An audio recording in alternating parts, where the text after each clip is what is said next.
بسم اللہ الرحمن الرحیم۔ السلام علیکم اسٹوڈنٹس، امید ہے آپ سب خیریت سے ہوں گے اور اپنا کام اچھے طریقے سے کر رہے ہوں گے۔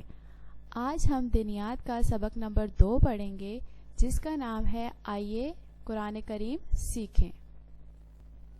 اس سبق کو شروع کرنے سے پہلے آپ کو بتا دوں کہ اس سبق میں کچھ صورتیں دی گئی ہیں جن کے نزول کا مقصد بتایا گیا کہ وہ کس وجہ سے نازل ہوئی تھی۔ تو آئیں شروع کرتے ہیں۔ آئیے قرآن کریم سیکھیں، صفحہ نمبر 14 پر ہے یہ سبق۔ اپنی کتابیں کھولیں اور میں پڑھ رہی ہوں، آپ دھیان سے دیکھیں۔ اسلام میں داخل ہونے سے قبل حضرت ابو بکر صدیق رضی اللہ تعالی عنہ کا ایک دوست تھا، اس کا نام کلہ بن اسید تھا۔ قریش کے لوگ اسے ابو الاسدین کے نام سے پکارتے تھے۔ حضرت ابو بکر صدیق رضی اللہ تعالی عنہ کے اسلام لانے کے بعد وہ اس کے پاس آیا اور کہا، تم ایک تاجر ہو اور تجارت میں ہمیشہ نفع کا سودا کرتے ہو، مگر اسلام قبول کرنا نقصان کا سودا ہے۔ تم نے اپنے باپ دادا کا دین چھوڑ دیا ہے۔ حضرت ابو بکر صدیق رضی اللہ تعالی عنہ نے اسے جواب دیا، جو شخص حق کو قبول کر لیتا ہے اور ثابت قدمی سے صحیح راستے پر چلتا ہے، وہ نقصان اٹھانے والا نہیں ہوتا، جس پر سورہ عصر نازل ہوئی۔ یعنی جب حضرت ابو بکر صدیق رضی اللہ تعالیٰ عنہ نے اسلام قبول نہیں کیا تھا، وہ دوسرے دین پر تھے، تو ان کا ایک دوست تھا کلہ بن اسید۔ وہ تاجر، حضرت ابو بکر صدیق جو تھے وہ ایک تاجر تھے، یعنی تجارت کرتے تھے، چیزیں خریدنے اور بیچنے کا کام کرتے تھے۔ تو جب انہوں نے اسلام قبول کر لیا تو ان کے اس دوست نے ان سے کہا کہ اسلام قبول کرنا نقصان کا سودا ہے، یعنی اس میں آپ کو کوئی فائدہ نہیں ہوگا بلکہ نقصان ہوگا۔ تو حضرت ابو بکر صدیق رضی اللہ تعالیٰ عنہ نے پھر ان کو جواب دیا کہ میں حق بات پر ہوں، حق پر ہوں، سچ پر ہوں۔ تو جو شخص حق کو قبول کر لیتا ہے اور ثابت قدمی سے یعنی مستقل مزاجی سے صحیح راستے پر چلتا ہے تو پھر اس کو کوئی نقصان نہیں ہوتا۔ اس موقع پر سورہ عصر نازل ہوئی تھی۔ سورہ عصر پڑھتے ہیں۔ بسم اللہ الرحمن الرحیم۔ والعصر ان الانسان لفی خسر الا الذین آمنوا وعملوا الصالحات وتواصوا بالحق وتواصوا بالصبر۔ اس کا ترجمہ ہے زمانے کی قسم۔ والعصر کا مطلب ہے زمانے کی قسم۔ ان الانسان لفی خسر، انسان در حقیقت بڑے گھاٹے میں ہے۔ گھاٹے مطلب نقصان، خسارے میں ہے۔ الا الذین آمنوا وعملوا الصالحات وتواصوا بالحق وتواصوا بالصبر، سوائے ان لوگوں کے جو ایمان لائے اور نیک عمل کریں اور ایک دوسرے کو حق بات کی نصیحت کریں اور ایک دوسرے کو صبر کی نصیحت کریں۔ یعنی انسان بہت بڑے نقصان میں ہے، لیکن وہ لوگ جو ایمان لائیں گے، نیک عمل کریں گے، اچھے کام کریں گے، سچ بولیں گے، برے کاموں سے بچیں گے، ایک دوسرے کو اچھی بات کی نصیحت کریں گے، نیک باتوں کی نصیحت کریں گے اور صبر کریں گے، وہ فائدے میں رہیں گے۔ تو بچوں، یہ تھی سورہ عصر اور اس کا ترجمہ۔ اب صفحہ نمبر 15 پہ ہے سورۃ الکافرون کہ وہ کیوں نازل ہوئی۔ تو پڑھتے ہیں۔ جب پیارے نبی صلی اللہ علیہ وآلہ وسلم نے لوگوں کو دعوت دینا شروع کی تو قریش کے لوگ آپ صلی اللہ علیہ وسلم کے پاس آئے اور کہا، اے محمد صلی اللہ علیہ وآلہ وسلم، ہم آپ کو اتنا مال دیں گے کہ آپ مکے کے سب سے زیادہ دولت مند آدمی بن جائیں گے۔ آپ جہاں شادی کرنا چاہیں ہم آپ کی شادی کروا دیتے ہیں۔ ہم ہر طرح آپ کے پیچھے چلنے کے لیے تیار ہیں۔ آپ بس ہماری یہ بات مان لیں کہ ہمارے معبودوں کی برائی کرنے سے باز رہیں، اور اگر یہ آپ کو منظور نہیں تو ہم ایک اور تجویز آپ کے سامنے پیش کرتے ہیں جس میں آپ کی بھی بھلائی ہے اور ہماری بھی۔ یعنی جب حضور صلی اللہ علیہ وسلم نے لوگوں کو اسلام کی دعوت دینی شروع کی تھی، اللہ تعالیٰ کی طرف بلانا شروع کیا تھا، تو جو قریش کے لوگ تھے جو اسلام قبول نہیں کرنا چاہتے تھے، انہوں نے حضور صلی اللہ علیہ وسلم سے کہا کہ ہم آپ کو بہت زیادہ مال دیں گے، ہم آپ کی ہر بات مانیں گے۔ جب حضور صلی اللہ علیہ وسلم لوگوں کو یہ دعوت دیتے تھے کہ اللہ تعالیٰ ایک ہے، اللہ تعالیٰ کی عبادت کریں، بتوں کی عبادت نہ کریں، تو تب قریش کے لوگوں نے کہا کہ آپ کو ہم بہت زیادہ مال دیں گے، آپ کی ہر بات ہم مانیں گے، تو آپ اس کے بدلے آپ نے یہ کرنا ہے کہ ہمارے معبود، یعنی وہ جو بتوں کی پوجا کرتے تھے وہ ان کے معبود تھے، تو وہ کہتے تھے کہ ان کی برائی نہ کریں۔ اگر آپ کو یہ بھی منظور نہیں ہے، یعنی اگر آپ یہ بات بھی نہیں مانتے تو ہم آپ کو آپ کے سامنے ایک اور تجویز رکھتے ہیں۔ ایک اور بات انہوں نے سامنے رکھی، وہ کیا تھی کہ پیارے نبی صلی اللہ علیہ وسلم نے پوچھا وہ کیا بات ہے، تو انہوں نے کہا 1 سال آپ ہمارے معبودوں بتوں لات اور عزا کی عبادت کریں اور 1 سال ہم آپ کے معبود کی عبادت کریں گے۔ تو جو تجویز انہوں نے حضور صلی اللہ علیہ وسلم کے سامنے رکھی تھی وہ یہ تھی کہ 1 سال تک، یعنی وہ چاہتے تھے کہ 1 سال تک حضور پاک صلی اللہ علیہ وسلم بتوں کی عبادت کریں، یعنی ان کے بتوں کے نام تھے لات اور عزا۔ وہ چاہتے تھے کہ 1 سال حضور صلی اللہ علیہ وسلم ان کے بتوں کی عبادت کریں اور پھر 1 سال وہ جو ہے وہ اللہ تعالیٰ کی عبادت کریں گے۔ تو پھر پیارے نبی صلی اللہ علیہ وسلم نے یہ سن کر خود سے کوئی جواب نہیں دیا، بلکہ ان سے فرمایا اچھا ٹھہرو، میں دیکھتا ہوں کہ میرے رب کی طرف سے کیا حکم آتا ہے۔ اس پر یہ وحی نازل ہوئی، یعنی سورۃ الکافرون تب نازل ہوئی جب قریش کے لوگوں نے حضور صلی اللہ علیہ وسلم کے سامنے یہ تجویز رکھی تھی اور ان سے یہ کہا تھا کہ 1 سال آپ ہمارے معبود کی عبادت کریں اور 1 سال ہم آپ کے معبود کی عبادت کریں گے، یعنی اللہ تعالیٰ کی 1 سال آپ بتوں کی عبادت کریں اور دوسرے سال ہم آپ اللہ تعالیٰ کی عبادت کریں گے۔ تو اس پر یہ سورت نازل ہوئی تھی، سورۃ الکافرون۔ اب سورۃ الکافرون پڑھتے ہیں۔ بسم اللہ الرحمن الرحیم۔ قل یا ایھا الکافرون لا اعبد ما تعبدون ولا انتم عابدون ما اعبد ولا انا عابد ما عبدتم ولا انتم عابدون ما اعبد لکم دینکم ولی دین۔ اس کا ترجمہ ہے، اے پیغمبر صلی اللہ علیہ وآلہ وسلم کہہ دو کہ اے کافرو، جن بتوں کو تم پوجتے ہو ان کو میں نہیں پوجتا۔ یعنی جب یہ سورت نازل ہوئی تو اس میں کیا حکم دیا گیا کہ آپ ان سے کہہ دیں کہ جن بتوں کی عبادت تم کرتے ہو میں ان کی عبادت نہیں کرتا، اور جس معبود کی میں عبادت کرتا ہوں اس کی تم عبادت نہیں کرتے، اور میں کہتا ہوں کہ جس کی تم پرستش کرتے ہو ان کی میں پرستش کرنے والا نہیں ہوں، یعنی عبادت کرنے والا نہیں ہوں، ان کو پوجنے والا نہیں ہوں، اور نہ تم اس کی بندگی کرنے والے معلوم ہوتے ہو جس کی میں بندگی کرتا ہوں۔ تمہارے لیے تمہارا راستہ، میرے لیے میرا راستہ۔ یعنی کافروں سے یہ کہا گیا کہ ان کو جو تبلیغ دی گئی کہ اسلام قبول کریں تو وہ ان کو لگا کہ نہیں، یہ نہیں آئیں گے اس راستے پر، سیدھے راستے پر نہیں آئیں گے، تو اس لیے کہا گیا کہ نہ تم اس کی بندگی کرنے والے معلوم ہوتے ہو جس کی میں بندگی کرتا ہوں، یعنی وہ اسلام قبول کرنے والے نہیں تھے، اس لیے ان سے کہا گیا تمہارے لیے تمہارا راستہ، میرے لیے میرا راستہ، یعنی تم اپنے معبودوں کی عبادت کرو اور میں اپنے معبود کی عبادت کروں گا۔ جی بچوں، اب صفحہ نمبر 14 اور 15 جو ہم نے ابھی پڑھا ہے اس کے متعلق جو سوال ہیں صفحہ نمبر 18 پہ، سوال نمبر 1، 2 اور 3۔ سوال نمبر 1 ہے، سورہ عصر میں اللہ تعالیٰ نے کس چیز کی قسم کھائی ہے؟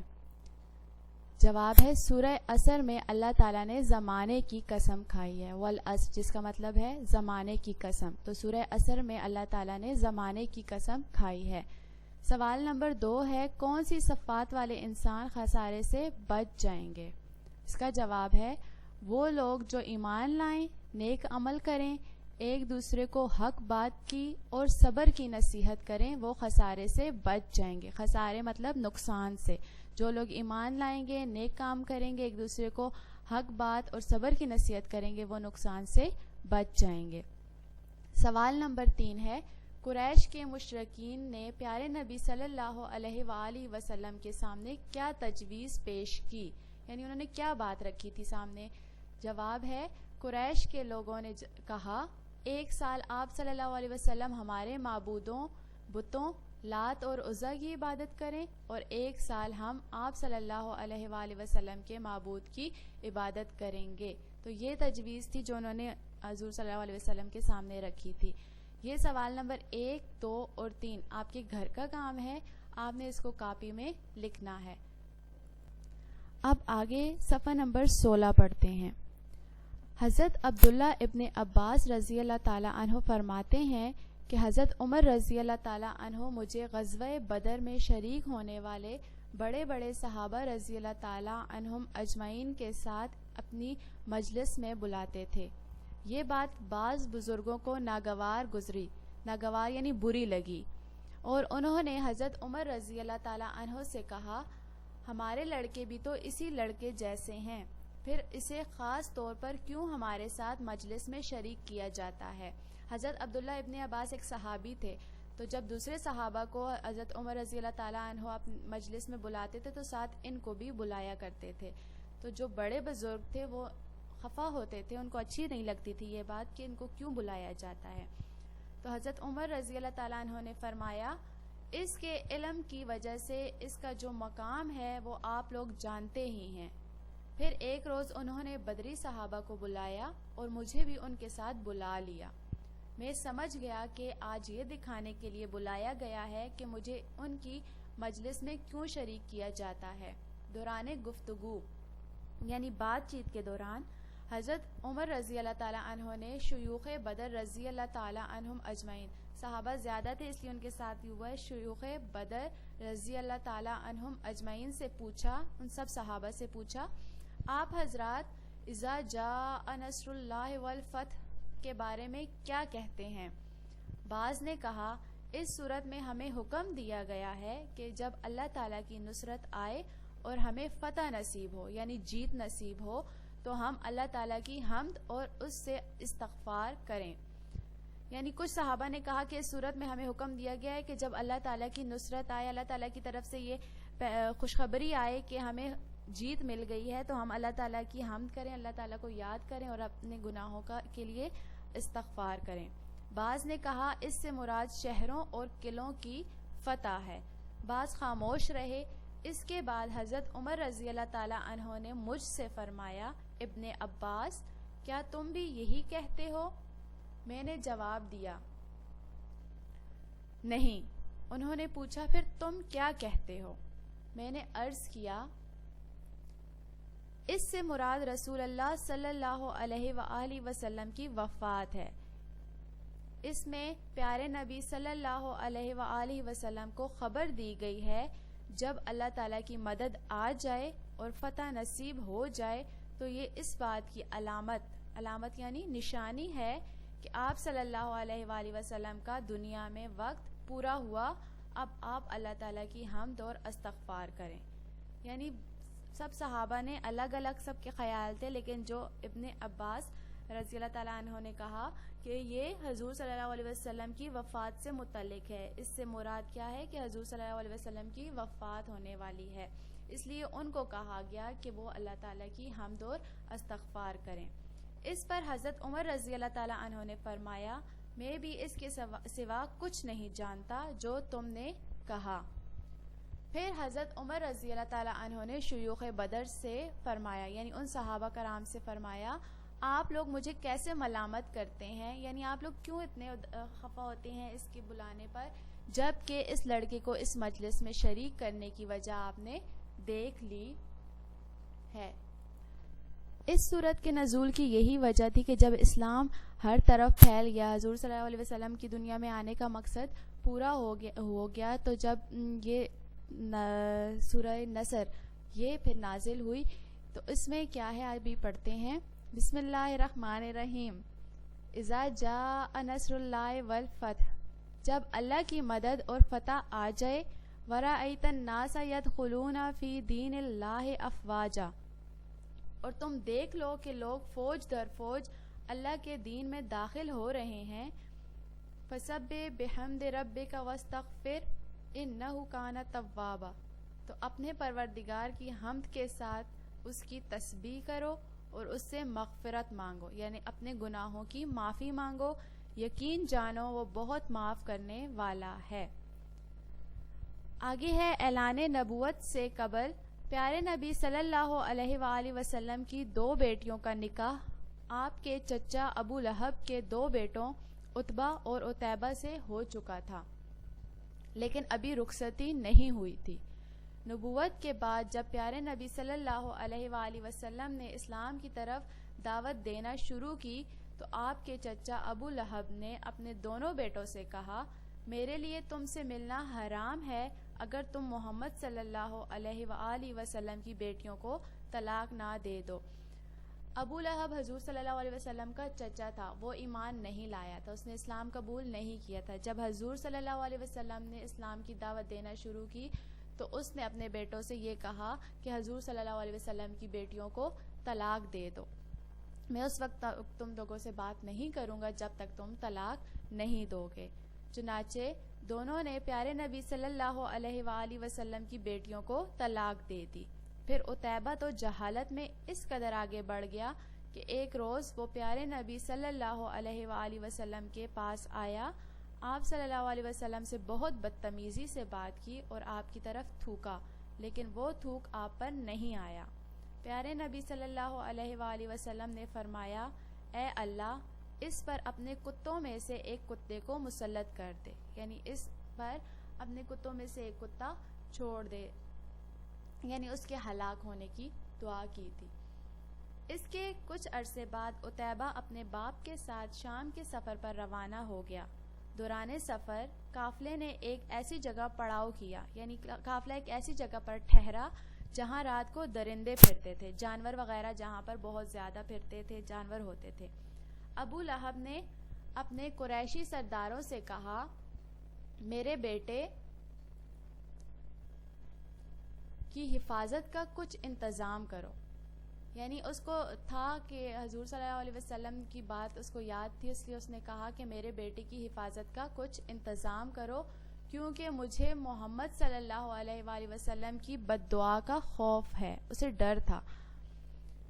قافلے والوں نے عتیبہ کے گرد ہر طرف اپنے اونٹ بچھا دیے اور پڑھ کر سو رہے۔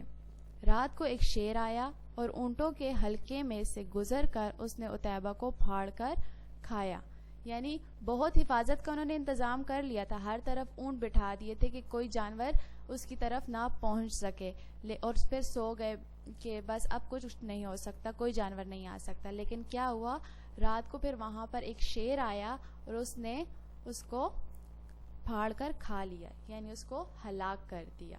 پھر اس وجہ سے سورہ لہب نازل ہوئی۔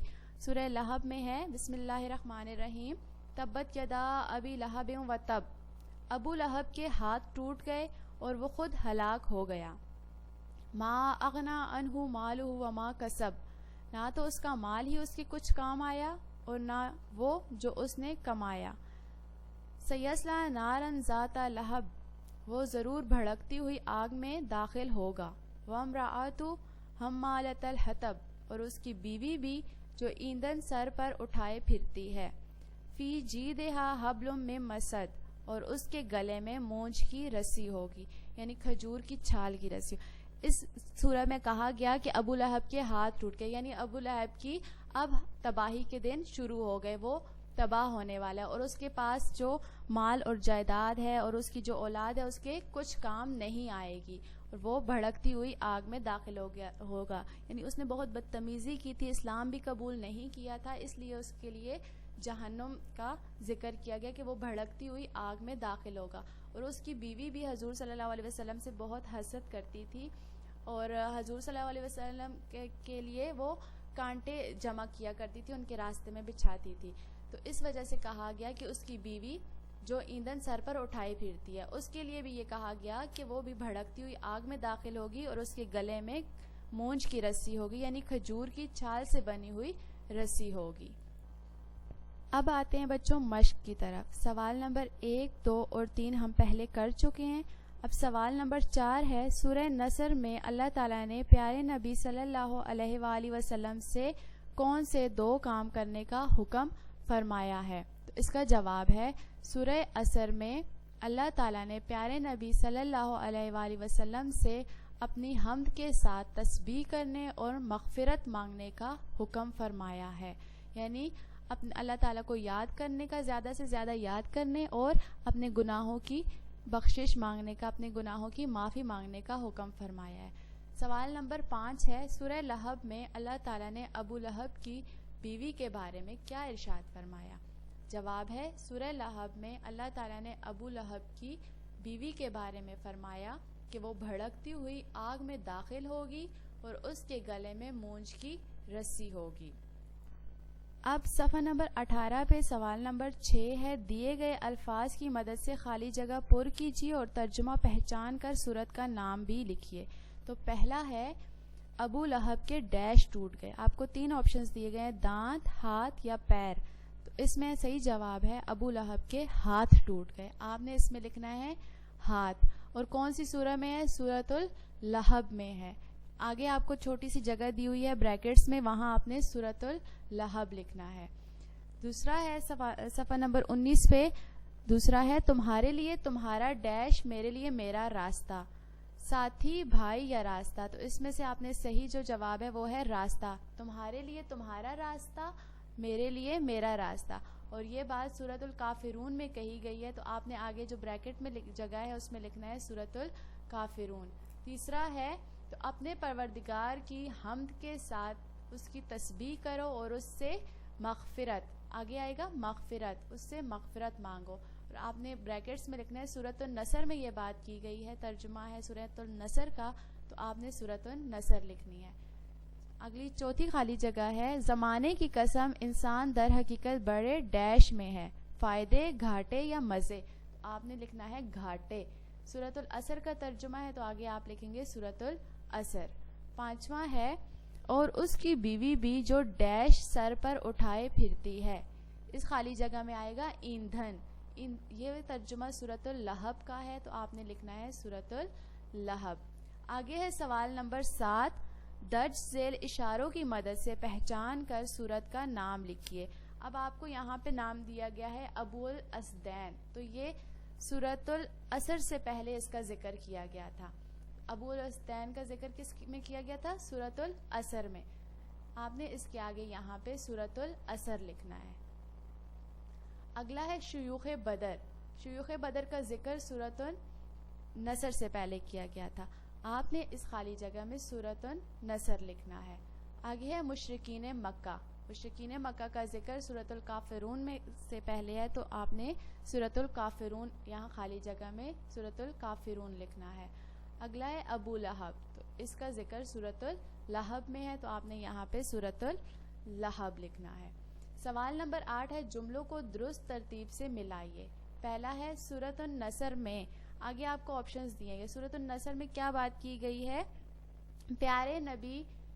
پیارے نبی صلی اللہ علیہ وآلہ وسلم کی وفات کا ذکر ہے۔ آپ نے اس کو اس کے ساتھ میچ کرنا ہے، ملانا ہے۔ سورہ عصر میں انسان کے خسارے کا ذکر ہے، آپ نے سورہ عصر کو اس کے ساتھ ملانا ہے، انسان کے خسارے کا ذکر ہے۔ آگے سورہ لہب میں یہ ابو لہب کے بیٹوں کی ہلاکت کا ذکر ہے، یعنی ابو لہب کی تباہی کا ذکر ہے، تو سورہ لہب کا آپ ملائیں گے ابو لہب کے بیٹوں کی ہلاکت کا ذکر ہے۔ سورہ کافرون میں شرک سے بیزاری کا ذکر ہے۔ ان کو آپ نے ایک دوسرے کے ساتھ ملانا ہے پینسل سے اچھے طریقے سے۔ اب بچوں آپ کے گھر کا کام یہ ہے کہ آپ نے سوال نمبر 1، سوال نمبر 2، سوال نمبر 3، سوال نمبر 4 اور سوال نمبر 5، یہ اس کے جواب آپ نے کاپی پر لکھنے ہیں، اور سوال نمبر 6، 7، 8 یہ آپ نے اپنی کتاب پر ہی کرنے ہیں۔ صفحہ نمبر 19 جو ہے وہ آپ نے کتاب پر لکھنا ہے، باقی سوال جواب جو آپ کو بتائے گئے ہیں وہ آپ نے کاپی پر لکھنے ہیں۔ امید کرتی ہوں آپ کو سبق اچھے طریقے سے سمجھ آ گیا ہوگا اور آپ اپنا کام بھی اچھے طریقے سے کریں گے۔ اللہ حافظ۔